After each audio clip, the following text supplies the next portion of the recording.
France से Rafale लड़ाकू विमानों का दूसरा जत्था भारत पहुंच गया है।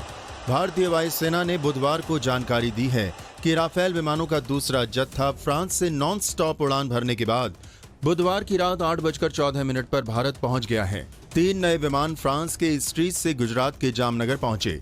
इस यात्रा के दौरान फ्रेंच एयरफोर्स का मिड एयर रिफ्यूलिंग एयरक्राफ्ट साथ था।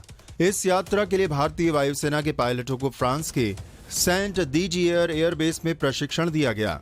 सहायक वायुसेना अध्यक्ष परियोजना के नेतृत्व में विशेषज्ञों की एक टीम 3 लड़ाकू जेट प्राप्त करने के लिए लॉजिस्टिक मुद्दों का समन्वय कर रही है।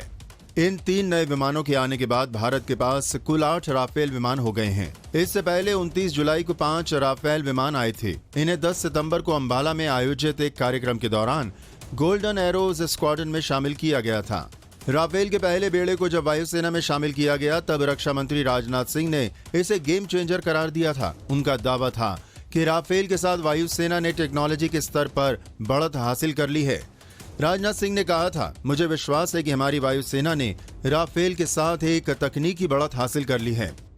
हमारे मित्र देश फ्रांस के साथ राफेल डील भारत की नेशनल सिक्योरिटी में एक गेम चेंजर है।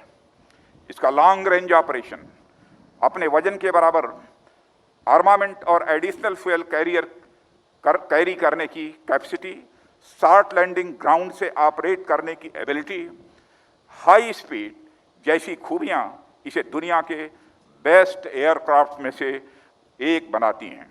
पूरी दुनिया, खासकर हमारी संप्रभुता की ओर उठी निगाहों के लिए एक बड़ा और कड़ा संदेश है। हमारी सीमाओं पर जिस तरह का माहौल हाल के दिनों में बना है, या मैं सीधा कहूं कि बनाया गया है, उनके लिहाज से यह इंडक्शन बहुत ही अहम है। यह अपनी सीमाई सुरक्षा और क्षेत्रीय अखंडता को बनाए रखने के लिए सरकार की कमिटमेंट का भी एक बड़ा उदाहरण प्रस्तुत करता है।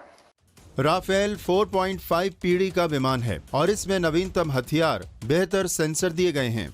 वहीं रक्षा मंत्री राजनाथ सिंह ने पेशेवर और सुरक्षित तरीके से एक अत्यधिक जटिल मिशन को सफलतापूर्वक पूरा करने के लिए भारतीय वायुसेना को बधाई दी। मुझे गर्व है कि हमारी सेना की इरादे लोहे के जैसे मजबूत हैं। साथियों, मैं आज यहाँ भारतीय वायुसेना के साथियों को बधाई देना चाहूँगा कि सीमा पर हाल में हुई दुर्भाग्यपूर्ण घटना के दौरान यलेशी के पास भारतीय वायुसेना ने जिस तेजी और सूझबूझ से कार्रवाई की, वह आपके कमिटमेंट को दर्शाता है। आपने फॉरवर्ड बेसिस पर जिस तेजी से अपने एसेट तैनात किए, वह एक भरोसा पैदा करता है कि हमारी वायुसेना अपने ऑपरेशनल दायित्वों को पूरा करने के लिए पूरी तरह से हर समय तैयार है।